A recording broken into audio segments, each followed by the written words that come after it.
Tanul, hi, good to have you with us. How have you been? Hi, Ashu. Good to be here. Doing very well. Thank you. This is an important, exciting discussion, right? I mean, I land up saying this for pretty much all of my conversations, but the beauty is that my team has been able to, get many, many interesting people, right? Right. This conversation, like I said, is important and interesting because you're possibly one of the first and unique accelerators which is designed for fintech companies, right? And I think in a market like India, which is so underserved, it just becomes important that there is, somebody who can help translate many, many ideas that founders, potential founders, enthusiasts can have, right? In cultivating them into products for the masses, right? Right. Thus, it becomes an important conversation, right? In that context. Uh, Tanul, before we start this conversation, I'd love you to give us a quick round of a background. You've been across pretty much all the relevant segments, right? Right. Before starting up this particular accelerator, right? So I'd love you to Right. take us through your background and we dive into the conversation from there. Sure. So, worked in the corporate world across media, telecom, payments. Around 2012, I sort of decided, okay, it's now or never. And I upped the corporate life and set out to co-found a startup with Shipra Bhansali, and it was a food-based startup. So I left all the media, telecom, payments industry aside, and we used to source artisanal food products from different parts of the country. And we focused on long shelf life products, and we retailed them across the modern trade outlets within India and both Amazon and our own website called Eatlish. Around 2018, we had an exit, and then the existential question of what next came up, right? Right. So that's when, when I sort of look back at my startup journey, I started up when I had a sizable corporate experience in hand. And what I realized is, to start up is there, but to sort of grow your business into a flourishing business and a company stage needs a lot of support system. You need not just capital, but you need to know how to use capital, the network strength, the access to knowledge, and so many different things in regulatory compliance and everything else, And that's when I started looking at India's statistics, and I saw that while we're the third largest country in number of startups, and we do churn out unicorns and we speak about valuations, but the number of debt pool startups or stagnated startups in the country is even huge. Sure. So, and when you look at that and map it to the more developed startup ecosystems like USA and China, you see that they have a very strong support mechanism like incubators and accelerators. They have like 2,500 and 1,500 each. We were at 500. So that's where the inspiration to set up Afthonia as an incubator came in. Interesting. I mean, Afthonia is largely, incubating fintech startups, right? Right. You're essentially looking at fintech opportunities, right? And fintech in itself is very large. I think we've seen the first rush, which was essentially about payments. We saw lending. We've seen other credit products, right? BNPL is extremely hot right now. InsurTech again is in a way picking up, right? Possibly the last frontier, which kind of now a lot of promoters and founders are now geared to sort of solve for and cater to. And it's looking very interesting. By the way, the good part is there's a lot of money which is rolling in, right? How are you cutting it? How are you prioritizing for all of this, right? Also, the fact that India is not an easy market to kind of deal with, right? I mean, we're a fairly complex market, right? We have our own challenges, baggages to deal with. There are a lot of, like I said, right? We're a fairly complicated market in many, many ways. How is Afthonia structured, right? From a priority standpoint, what are the basic mechanics of engagement? I'd love to understand that. Okay, so one thing is that, so we've sort of decided to go narrow and deep with fintech being our focus. Some of the things that we have in place are we're sort of stage agnostic. So we do come in at concept stage for a lot of startups. Fintech is evolving, and yes, while India is complex, fintech in India is even more complex. So what we decided to do is have a rolling cohort that gives us the flexibility to onboard startups as and when they come to us, and we have the flexibility to adapt. So with these things in place, the one thing that when we look for ideas, and I think that's what we're sort of talking about, what we look at is, one is how is the innovation that the startup is doing is really making a difference, right? Is it a need-based innovation, or is it innovation for the sake of innovation? Right. What's also very important for us is the founding team, because everyone has an idea, but only a good executor and a good execution team can take it to the next level, right?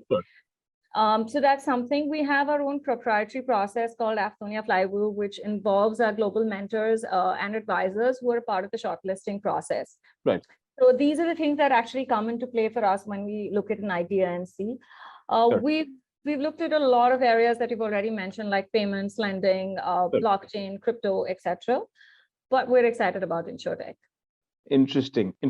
Well, when you look at fintech, right? And I think while of course there's a lot of excitement, there's a lot of exuberance, there's a lot of money which is coming, right? Mm-hmm. Essentially, what you realize, right? I mean, if you look at it a little more sharply, I mean, I come from a banking background, right? Right. It's a game of land grab, right? And there are companies that are coming in and doing a little bit of a value add, but that's not something which is changing the construct of any of the other players on the which are holding the other corners, right? Sure. Now, Sure. what that means is that the one who's the fastest is actually going to be the winner in the game, right? Now, from an accelerator incubator standpoint, right? Right. Incubators are traditionally the idea is to basically house a founder, right? Help them spend 12, 15, 17 months with them, get that product to a certain point, right? We are in a market which is moving just so much more faster, right? I mean, there is a lot of capital which is coming in right at the idea stage. I mean, we've seen companies like Pampay, for example, getting built, right? Where the pre-seed check, for example, was upwards of a couple of about I think $2-3 million, right? And the second round the Series A that came in was $35 million. Right? Who would have thought that? And that was less than 15 months, right? Now, who would have thought the money could roll in so much more faster, right? What we've seen is a phenomenal surge in liquidity in the last about a year and a half, right? And the expectation that this is going to last for some more time, right? I mean, we're the last billion people market. What happens to your role in the process, right? Because incubators, like I said, right? I mean, it's an environment where you solve with patience, right? We've gotten into a very funny phase where people are solving with money. What happens to your role in that case? So I think that was the traditional role is viewed earlier. So, incubators have to adapt to the environment that they are in. The hypothesis at Afthonia is that the fundamentals of doing business, which is focusing on profitability, growth, and scale-ups, is never going to change, right? These are the pillars of a successful business. So when we approach, we look at taking the startup to the next inflection point for them. In a lot of cases, that inflection point is not just raising money and not just getting a product out, but at least making sure that they have market entries and are scaling up quickly. So our approach has always been focused on building in revenues and profitability for startups and helping them raise when they need to raise at the right valuation. Okay. So let me give you an example. So one of the startups that we incubated, in one of the first batch of Afthonia was a blockchain-focused startup. They were using blockchain to basically work on data privacy, block survey. Okay, so think of them like the Signal for data collection. Very relevant in fintech. And when they came to us, it was literally at an idea stage. Within the sort of 18 months that they were part of the program, they actually are cash flow positive. They became a part of Stacks Accelerator. And today they are at a pre-money valuation of, $5 million USD. Sure. And it's now that we encourage them to raise because that's when it makes sense for them to do so. So our philosophy at Afthonia has always been to sort of keep pace with the market because we're not a school, we're not an educational institute, right? Sure. We're preparing our startups to enter the business environment and, build and grow with people who already have deep pockets and scale. Interesting. Well, of course, when you talk about an accelerator, when you talk about incubator, I think the natural piece that you want to understand, right, and which is also the most important stakeholder in the entire process, right, is the team which is behind this entire thing, right? I'd love to understand from you, what's the team? Of course, you're the founder CEO, right? Who's leading this from the front. Sure. But I'd love to understand the construct of the team, right? And where are you based out of, right? I mean, is this something which I'm sure COVID has made us change the way we look at things, right? So, have you moved from, say, a physical model to a hybrid model? Is this going to be the way forward? I'd love to understand some of that. Okay, so we're a lean team. I'm the founder CEO. We have Gina Thomas, who leads partnerships for us. We have Maria Thomas, who focuses on program coordination. So in that sense, we're a all-women's team. Wow. And we're well supported with a panel of mentors and advisors who are actually the foundation of this program, because these are the guys who are based globally, both, and when I say globally, I mean, you will have them from US, UK, Cambodia, India, everywhere. Right. And they're actively involved in shortlisting the startups as well as mentoring and helping the startups grow and investing in the startups. We have a 5,000 square feet office available in Bangalore, but because our mentors have always been global, we've always had a hybrid program. So for us, when COVID happened, it wasn't a surprise to sort of move it to the hybrid model. Right. And we were actually incubating startups who were based out of Ahmedabad, UP, everywhere, even when we started. So for us, it's really been all in a day's work. Wow, lovely. I'd love to know a little more about the mentors, right? Because mentors are very, very critical, right? I run an accelerator, right? We were talking about it offline. Sure, I run an accelerator, and I think a key strength of an accelerator, of course, one we've spoken about is the team, right, which is being superbly led by you. But it's also these mentors, right, who bring in a very large expertise and experience, right, when it comes to understanding the way forward, how the market is possibly say turning, right. And certain experience, right, from an operational standpoint, apart from, of course, the network that they bring in, right. So what I'd love to understand is some of the key mentors, for example, who you have, right. And what I'd love to understand is what's the model of engagement between mentors and the startups that you've incubated. And that's actually a fairly complex one to sort of navigate through, right? And I'd love to understand that. Okay, so when we sort of looked at building the mentor panel out, right, for us, it was about not just collecting names, but it was about collecting people with relevant experience and backgrounds, right? So not just focused on fintech, which means finance, technology, banking, insurance, but also sort of focusing on other aspects of business. Storytelling, brand communication, just communication in general, marketing. So some of the mentors, and no favorites here, but I'm just going to sort of throw names as they come at top of the head. We have somebody called Santosh. Santosh is a technology mentor, ex-Apple, based out of US, co-founded an insurtech startup, has an exit. So, somebody with that perspective helps you sort of bring in the thought process on how do you look at technology? How do you build and scale in the initial stages without having to put in monies, right? The other person that we have is someone like Tim Foreman. Tim Foreman actually ran an agency which got acquired by Ernst & Young and now is building out another agency, and he's a part of the UI UX mentoring team. Because when we look at UI UX, it's so much more than fonts, right? So it's about how you navigate the product, how you build in that customer experience. We've got somebody who is director of operations at Fidelity Insurance, Trent. So that comes in from, say, the incumbent perspective and how would they view it, right, globally. So we've got Aman Zedi, who's like a leadership coach and storytelling coach. So when you go talk to, storytelling is not just about raising investments. It's about how you talk to and explain your business to somebody, even a 5-year-old, right? So we've been focusing on those aspects, and these are just some of the mentors and aspects that we've built up, right? When you look at how do they engage, it's a very one-on-one module that we have for our startups. When we do the onboarding, we know the areas that the startups would need work on, and based on that, we engage each of the mentors with them. So the startups have a very one-on-one interaction with each of these mentors. We have a feedback loop from the startups and the mentors. So Afthonia sort of ends up being like that nucleus, which is also collating information and helping them keep it together. A lot of these mentors actually end up being investors. And a lot of the first checks for our startups are actually cut by their mentors because they're so vested in their journey, and it's a very transparent approach, right?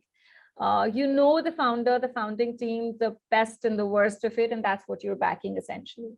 Super. Tanul, there's a very interesting and important point that you highlighted, right? And that's of investment, right? And I'll come to that in just a bit. But before that, what I want to understand is, having and like I said, right, given that I've run an accelerator, right? Now, on a lot of occasions, this is a nuance which doesn't necessarily get covered in a conversation, but I'd like to do that, right? Because what happens is something that I've observed firsthand, right, is that by getting in, say, for example, say global leadership, right, or you bringing in even Indian leadership for that matter, right, are essentially people who are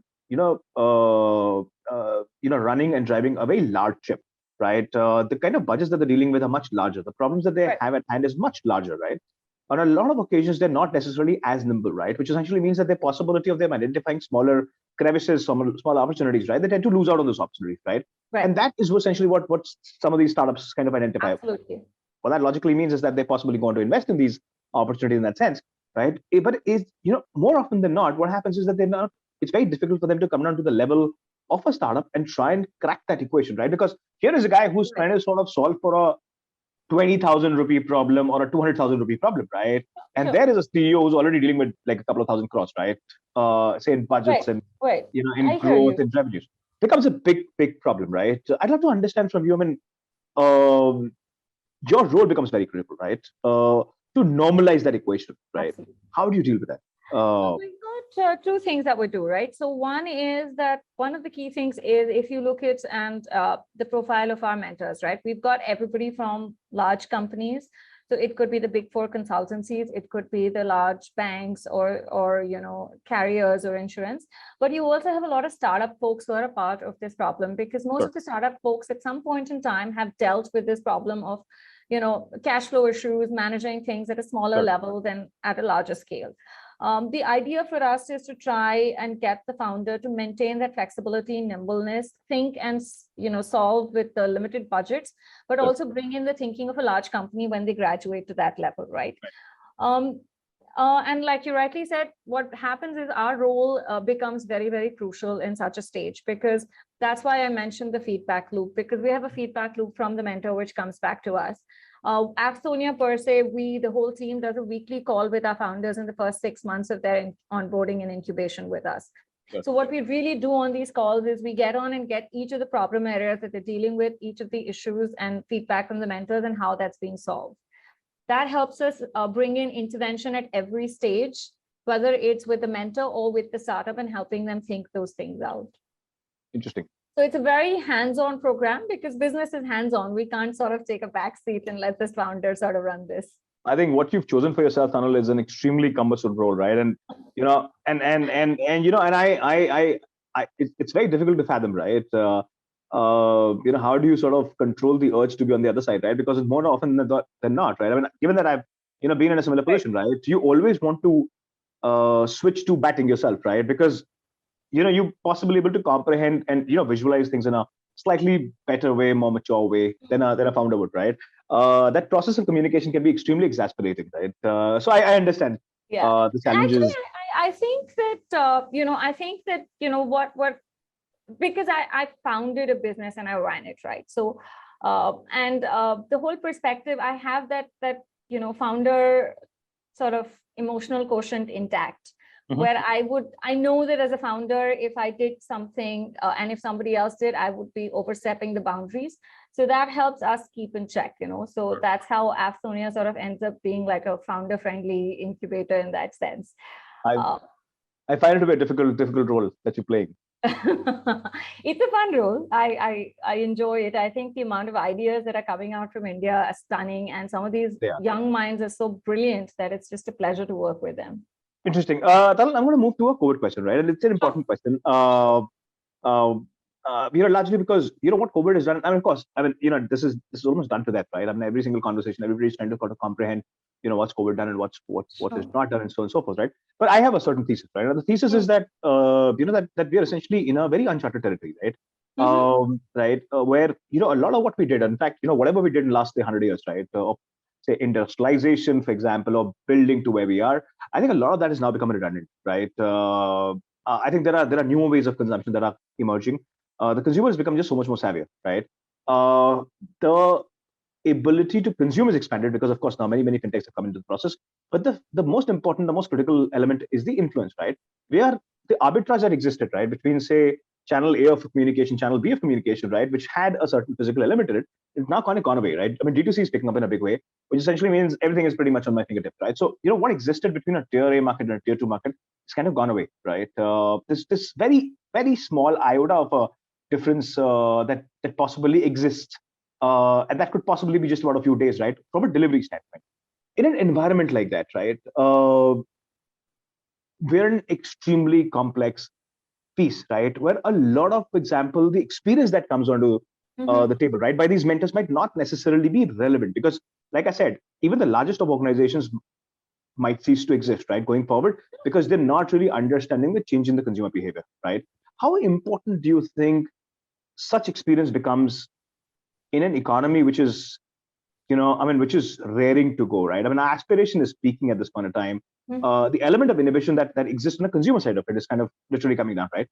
which essentially means that, we'll have to have a very different kind of an orientation when we're building startups. The past experience might not necessarily be important, right? How do you view this complexity that has emerged, right? And us becoming one large market. While it's exciting on one hand, it's also difficult because we're still very, very underserved in many, many levels, right? We don't have data banks to make comments on, right? That essentially puts in a very high risk zone from a performance standpoint. Right. How do you break it down? Okay, so it is a complex question and it's a heavy question. So I'm going to break it down into little bits and answers. So India has always been a complex country, right? Because look at our demographics, culturally, number of languages, income groups, education levels, exposures are hugely different. And that's now evolving and changing. You see it, but underlying sensibilities of the cultural values that have existed will continue to drive consumption. Right? Whether we talk about financial products or any other products, right? Sure. The way we're approaching it is we look at the financial world as the plumbing of every consumption. So whether it's B2B or B2C, whether you're paying your milk guy or whether you're a computer manufacturer buying a chip, there is going to be an underlying financial transactions, right? The idea is to make this as simple as possible within the constraints existing within the system. And our approach with our mentors and otherwise also with the startups has always been a consumer first approach. When we talk about consumer first approach, the consumer can be businesses, can be small businesses, large businesses, or individuals, right? So when we look at onboarding startups itself, like I was saying, we look at technology not just as, am I using AI or machine learning for the sake because it will help me raise dollars, or am I using to actually influence and change a behavior, or am I using it to better something? Or am I using it to make something cheaper? So that is the fundamental approach that we try and build in. Every action that is taken, right? So when you look at something, there's a product thinking and there's a project thinking, right? The product thinking helps you think through what is the difference it's going to make to the customer? How will that happen? Right? And the project thinking is about mapping those timelines to that. And we try and build like this, sort of complex point where you can merge the project and product thinking, putting the consumer first in that approach. That has been our approach to, keeping it like that for our startups. Very interesting. Sorry, I think you please go ahead. Yeah, no, I was saying that. So one of the startups that we have, right, is working on a product which goes beyond. So while we've been talking about insurance, right? I have insurance. I have lots of financial products. I die tomorrow, my family is going to have a tough time claiming those products, right? Because the system is complex, right? Even if I leave a will behind, they're going to have a tough time to claim it. So one of the startups that we have is focusing on something like this, which we call as helping customers get the financial legacy. While the line is simple and it's a great catch line, the whole process behind it is very operationally heavy, but still customer focused, right? So we've been building that thinking into the startup on how do you make that happen efficiently when it needs to happen with the customer? How do you bring in that sensitivity to deal with it, right? Because the needs are evolving and the needs are changing, and you will have to adapt your thinking to meet those. Tanul, you answered my next question partly, right? But I wanted you to pick up an interesting startup, right? And something that kind of surprised you, right? And that happens, right? When you're running an accelerator, somebody comes up with a very unique idea, something that did not necessarily occur to you, at that point of time, and then you're like, okay, this is interesting, right? So this was it for us. This was it for us, You've covered this, right? I want another one. Okay, you want. So the other one for us, honestly, was Block Survey, right? So when the team came to us, they were based in the crypto trading space. There was a lot of ambiguity, and our conversations were based around what can you do using blockchain to make customer experiences better, right? And in our hackathon, this team went and cracked this idea of Block Survey, where they were going to use blockchain to sort of work on data privacy.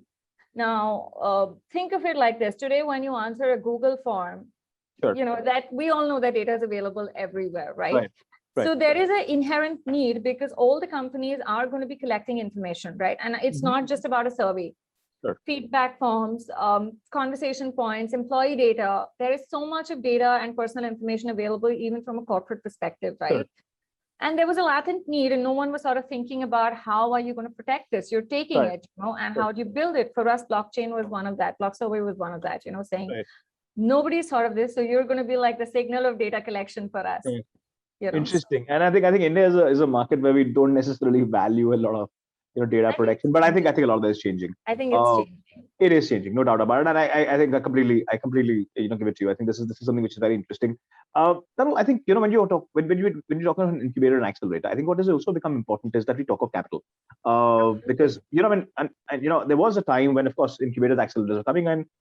They had a choice whether they wanted to make investment, not investment. There were some which were, and I kind of bifurcate in two formats, right? There is one which is strategic, and then one there is financial, right? Right. We've seen many strategics happen in India, less Mhm. financials, right? Mhm.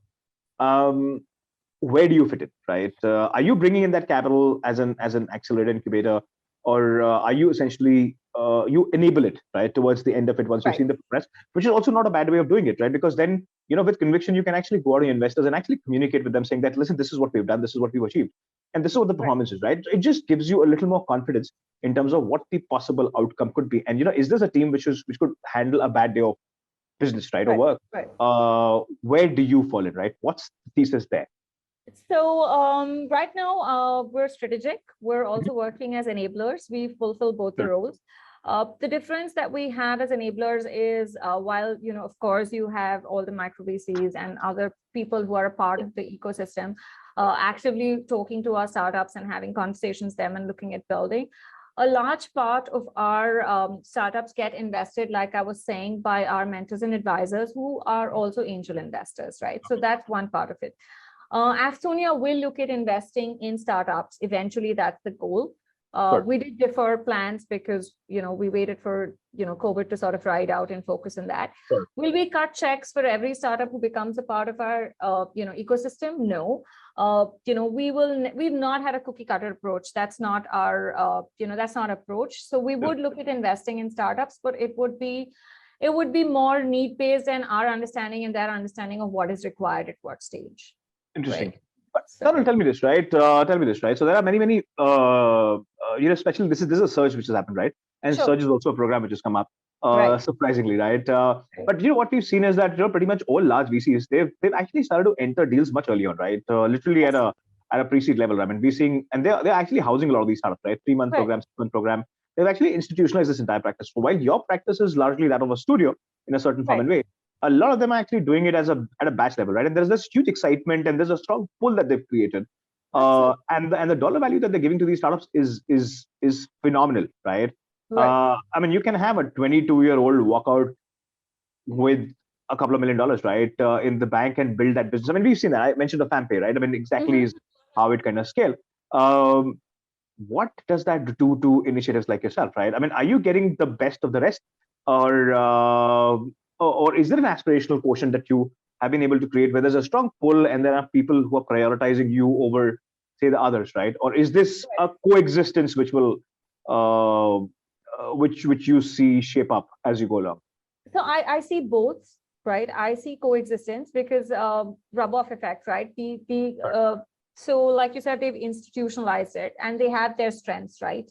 So that definitely helps us because people understand that there is a value in looking at program like ours, which go ahead and build it. So look, our advantage has always been that we're a fintech focused incubator, right? So guys who are serious about fintech definitely look at us and come to us because that's one area where we're bringing in capital plus money plus it's a lot more than just sort of that kind of infusion. So I see coexistence, but I don't see us losing this. Okay. Right. I haven't seen a loss of startups from here to there. Not yet, at least. Interesting. Well, I think we're in a phenomenal phase, right, as a country. And I'm talking about the opportunities that could possibly emerge, right? I'm essentially headed in that direction. And what is happening is that fintech. When you talk of early days of fintech, people were essentially solving it in a very in a form where typically how an NBFC would operate, how a bank would operate, right? Lending typically is essentially what kind of saw a lot of money sort of flowing in, right? But as we've grown, right, especially the last 2 years broadly, there are many intersections become very, very interesting, right? And these are intersections, for example, agri-tech and fintech, for example, right? That's one such example. FMCG and fintech, right? So what is happening essentially is that you're seeing a lot of that come up. where you need an understanding of that area of work, Sure. plus blending it with fintech, right? What do you make out of this, right? There are newer models that are getting created, and these are models which are fairly large within themselves, right? The defensibility that they could offer vis-a-vis a vanilla play, right, or a horizontal play is Mhm. much thicker because they understand nuances that of the consumer in that particular zone, right? So the product Absolutely. structuring happens much tighter, and like I said, the defensibility that they offer is much higher, which could mean a much faster exit of sorts, right? A very quick reflection that could also be a part of your strategy as well, right? Where you kind of identifying a lot Hmm. of these niches, right? Given your background, for example, it's so diverse, right? In many Right. many ways. How do you look at it, right? I mean, is this a focus area for you? So it's a very interesting question because when I launched Afthonia, and when you launch, you have people over and then you say good things, right? One of the things that I spoke about was one of my favorite startups, and how I want to see something like that happening in India, and it's Sure. a company called as World Cover. Uh-huh. Right. So World Cover has been in the space of, for the lack of a better word, think of it like insurance for agriculture, right? Right. So they have things which measure, and a lot of times payouts don't happen because, it's did it rain, did it not rain, did your crop get destroyed, not get destroyed kind of thing, right? To put it simply. So Right. they've been trying to solve that problem, right? Mhm.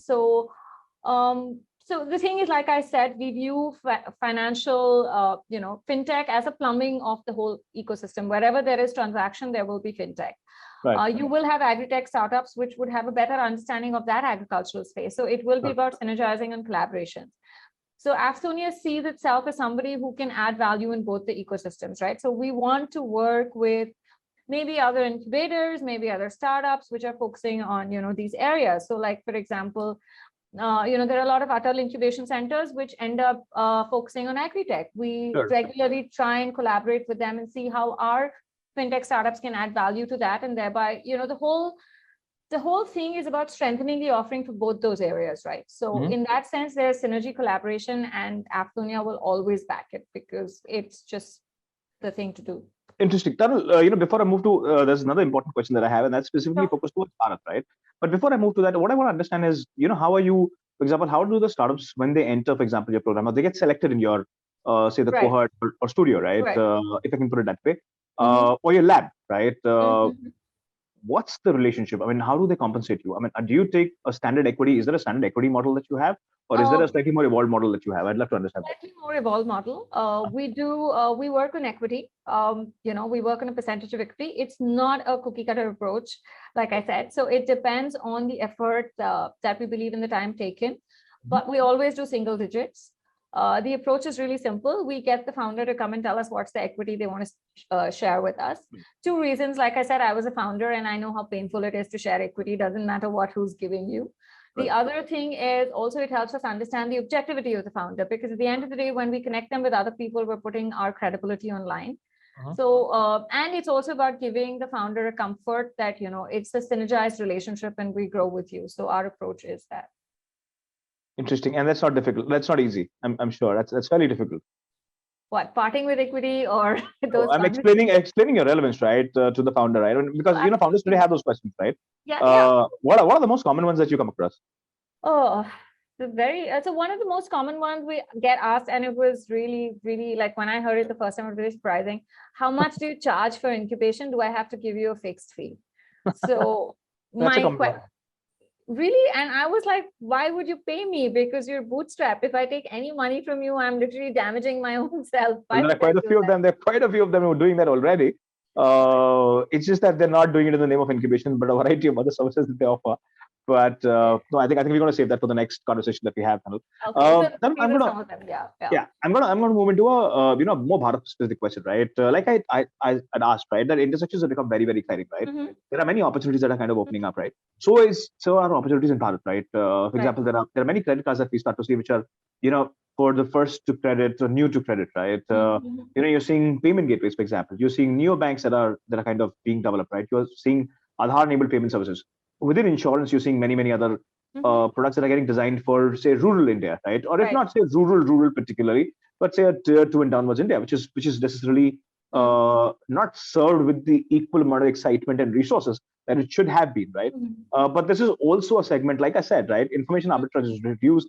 They understand, they're aware, they want to consume, right? But they still need that touch and feel, something which becomes important in the process, right? But like I said, right, Bharat is looking for many, many such services now, right? The level of education across these cities has gone up.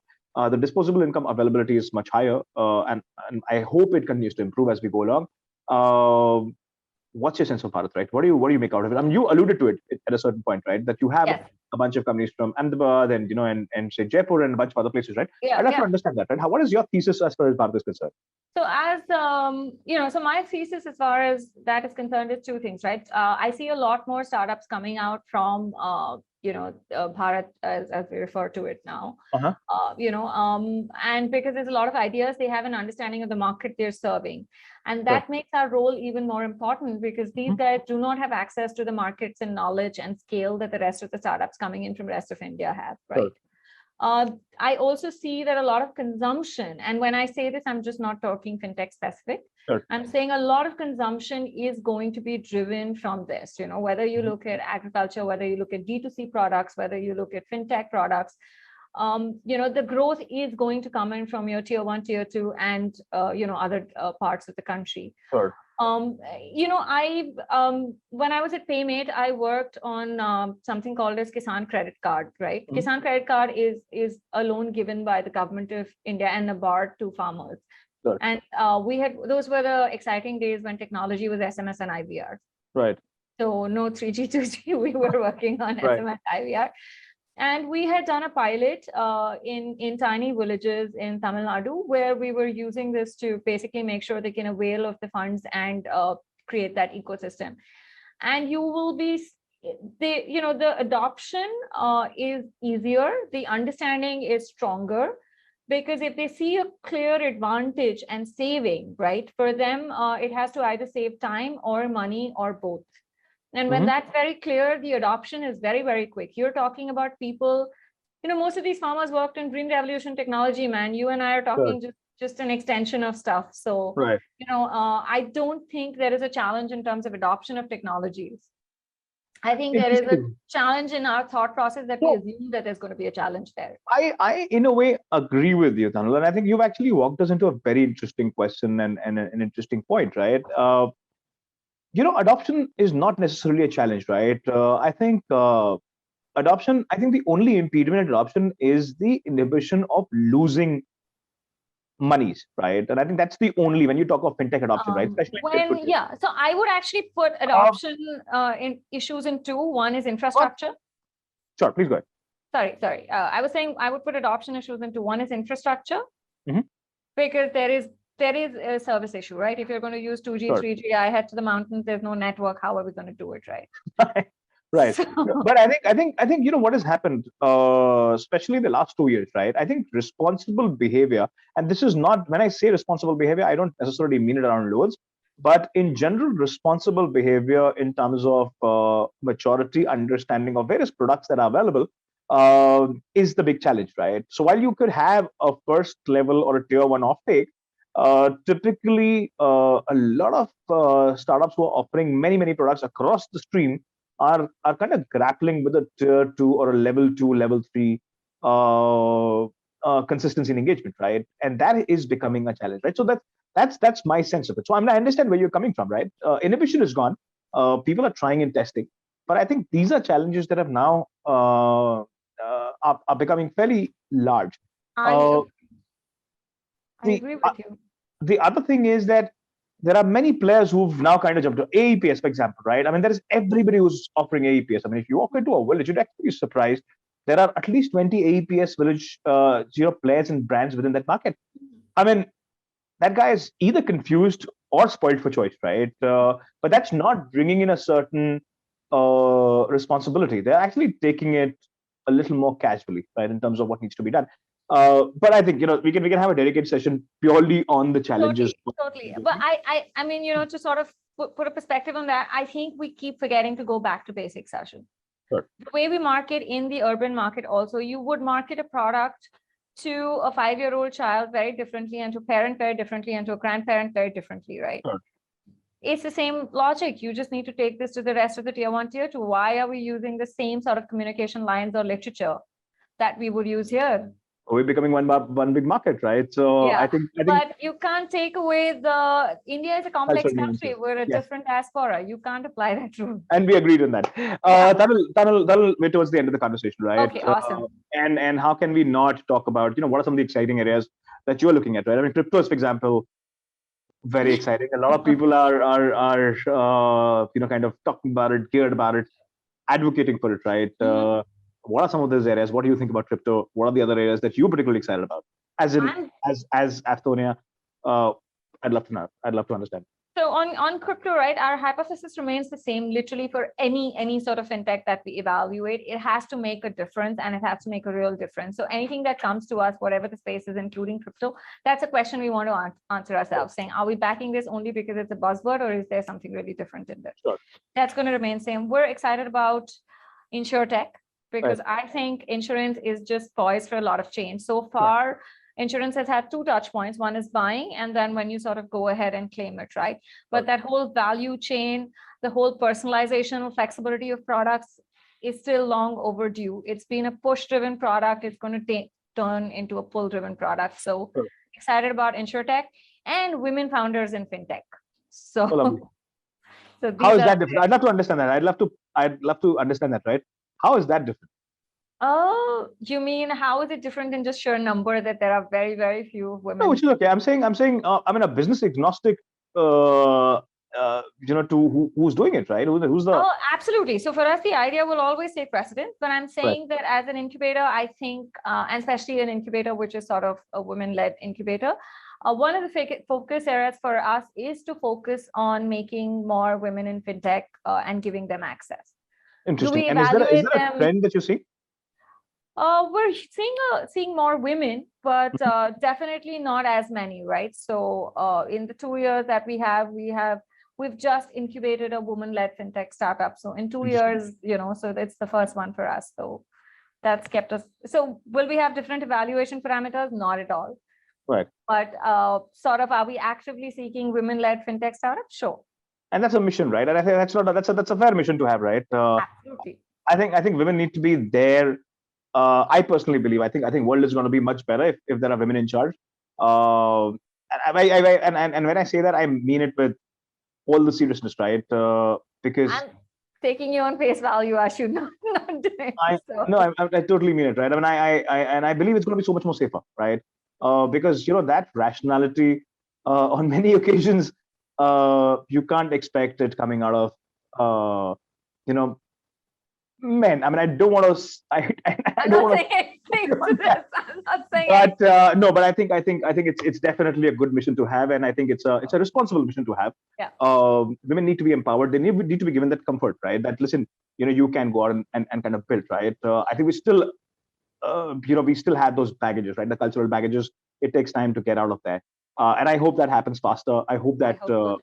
With COVID, this possibly is a good outcome, right? Where, the exposure becomes just so much more efficient, right? And so much more easy. And it leads into many, many women taking charge, right? We've had a couple of them, very successful role models which have come up in the last few years. So it's a good mission to have. Tanul, we wish you all the very best on that one. Thank you so much. My last question, right, in this conversation, and I don't want this conversation to end, right? I mean, how I want these conversations to keep going, but we'll bring this one to a close and possibly catch up on the other questions in our next conversation. But what will be your one advice, or say two, to many founders out there, right, who are building in the fintech ecosystem or in general, right? I mean, you've been an entrepreneur in the food space, right? You've been a professional out there. There are many challenges that you see. What will that be advice be? You're at a vantage point. I'd love you to give that out. So being comfortable, being uncomfortable. You have to be comfortable being uncomfortable. It's really the only advice. Tanul, on that note, thank you so much. It was a pleasure to have you. Loved every bit of this conversation. Enjoyed. Thank you so much for doing this. We wish you all the very best. There are some great startups at hand. There's a lot of work that you're building on creating right kind of an ecosystem. Wherever we can come in and provide support, we're more than happy to do that. Wish you all the very best. All the best to all the startups. Keep safe and see you soon. Thank you so much, and lovely being here. Thanks so much, Ashu. Thank you. Bye-bye.